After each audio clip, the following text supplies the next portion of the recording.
पुणे पोलिसांची मोठी धडक कारवाई, प्रतिबंधित गुटखा जप्त, स्विफ्ट कारसह 2 लाखाहून अधिकचा मुद्देमाल हस्तगत.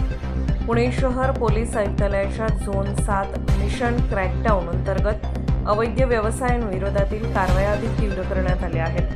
18 जुलै रोजी सायंकाळी 6:45 सुमारास PSI राठोड यांच्या नेतृत्वाखालील विशेष पथकाने लोहगाव येथील वडगाव शिंदे रोडवर गोपनीय माहितीच्या आधारे धडक छापा टाकला.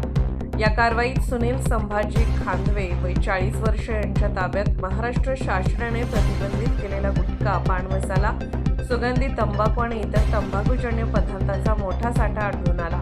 पोलिसांनी घटनास्थळावरून प्रतिबंधित मालासह मारुती स्विफ्ट कार जप्त केली. या कारवाईत एकूण 5,17,790 रुपयांचा मुद्देमाल हस्तगत करण्यात आला आहे. या प्रकरणी आरोपी विरुद्ध भारतीय न्याय संहितेतील विविध कलमांसह सिगारेट व इतर तंबाखूजन्य उत्पादने अधिनियम आणि अन्न सुरक्षा व मानके अधिनियम अंतर्गत गुन्हा दाखल करण्यात आला आहे. आरोपी आणि जप्त मुद्देमाल पुढील कायदेशीर कारवाईसाठी लोहगाव पोलीस ठाण्याच्या ताब्यात देण्यात आला असून पुढील तपास सुरू आहे. दरम्यान मिशन क्रॅकडाऊन अंतर्गत प्रतिबंधित गुटखा, अंमली पदार्थ, अवैध दारू, जुगार आणि इतर बेकायदेशीर व्यवसायाविरोधातील कारवाई यापुढेही अधिक तीव्रतेने सुरू राहणार असल्याचे पुणे पोलिसांनी स्पष्ट केले आहे.